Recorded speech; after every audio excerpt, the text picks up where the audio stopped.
नमस्कार। आज हम एक बहुत कॉमन बीमारी के बारे में डिस्कस करेंगे जिसे हम आम भाषा में कहते हैं एनीमिया। एनीमिया बहुत अलग अलग प्रकार के होते हैं और कुछ गंभीर रूप के भी होते हैं, लेकिन हमारी पॉपुलेशन में जो सबसे कॉमनली एनीमिया पाया जाता है उसे हम कहते हैं आयरन डेफिशिएंसी एनीमिया। ये बच्चों में अधिकतर पाया जाता है, मेनोपॉजल वुमेन में ज़्यादा पाया जाता है और आजकल की रोज़मर्रा वाली स्ट्रेस वाली ज़िंदगी में चूँकि हमारा खान पान बहुत ज़्यादा चेंज हो जाता है तो मेल्स और फीमेल्स दोनों में पाया जाता है। सबसे मुख्य कारण जो एनीमिया का होता है उसका रीज़न होता है कि हमारे शरीर में आयरन का एब्जॉर्प्शन कॉम्प्रोमाइज़ हो जाता है।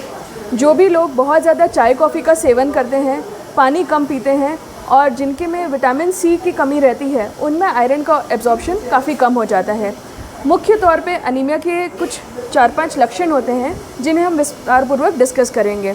सबसे पहले मुंह के अंदर अगर इसका हम प्रेजेंटेशन देखें तो गालों की चमड़ी जो होती है उसके अंदर ये लालपन ख़त्म हो जाता है। ये नॉर्मल एक हेल्दी म्यूकोसा है और अगर किसी को एनीमिया होता है आयरन डेफिशिएंसी की वजह से तो उसमें ये ब्लड सर्कुलेशन कॉम्प्रोमाइज़ होकर गालों की चमड़ी सफ़ेद होने लग जाती है, जिसको हम आम भाषा में मेडिकल भाषा में पैलर म्यूकोसा कहते हैं। उसके अलावा जो और लक्षण इसमें पाए जाते हैं, आँखों के नीचे सफ़ेदपन आने लग जाता है। जैसे आप देख सकते हैं आँखों के नीचे लालपन होता है तो ये एक हेल्दी कंजंक्टिवा रहता है और पैलर कंजंक्टिवा में यहाँ पर ब्लड सर्कुलेशन कॉम्प्रोमाइज़ होने की वजह से, हीमोग्लोबिन कम होने की वजह से आँखों का रंग सफ़ेद होने लगता है। तीसरा जो हमें सबसे कॉमनली इसमें एक फ़ीचर दिखाई देता है वो है छाले और मसूड़ों में सूजन आना। बहुत बार मेरे पास बच्चे आते हैं मुंह के अलग अलग हिस्से में सूजन या छाला लेकर, तो ऐसे केसेस में भी हीमोग्लोबिन की कमी से इस प्रकार के चेंजेस मुंह के अंदर दिखाई देते हैं। और स्थिति पाई जाती है जिसमें छाले के अलावा जीभ में हमें जलन होना या भारीपन लगना या फिर मुंह में स्वाद नहीं आना और तीखा खाने पे जलन वगैरह आना, ये भी लक्षण दिखाई देते हैं।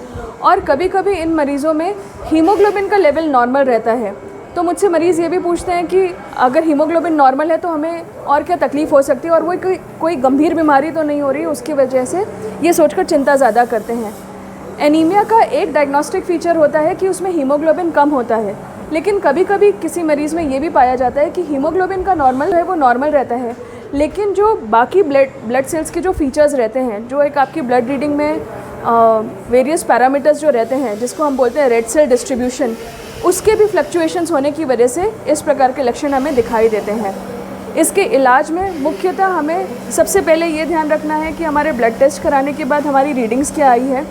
अगर 8 से नीचे हमारा हीमोग्लोबिन नहीं है तो कुछ दवाइयाँ, टैबलेट्स और सिरप और घरेलू उपचार जैसे कि अच्छे से हेल्दी फ्रूट्स खाना, बीट रूट, अनार, इसके जूसेस या फिर फ्रेश इनको कंज्यूम करना, ये इसका सबसे अच्छा उचित उपाय रहता है। यदि आप चाय कॉफ़ी का सेवन ज़्यादा करते हैं, मतलब 5 या 7 कप से ज़्यादा, तो उसकी मात्रा एकदम कम कर दीजिए। पानी का सेवन अधिक कीजिए। 7 या 8 हीमोग्लोबिन कम होने की हमें ऐसे केसेस में ब्लड चढ़ाना पड़ता है और अगर इसका एक्सट्रीम डेफिशिएंसी होता है तो फिर कभी कभी हमें कुछ सर्जिकल मैनेजमेंट्स भी करना रहता है। तो मेरी सलाह है कि सिंपल एक हीमोग्लोबिन की रीडिंग के बेसिस पे कंक्लूड ना करें, अपना एक डिटेल पूरा ब्लड का टेस्ट कराएं और फिर अपने चिकित्सक के साथ परामर्श लें। धन्यवाद।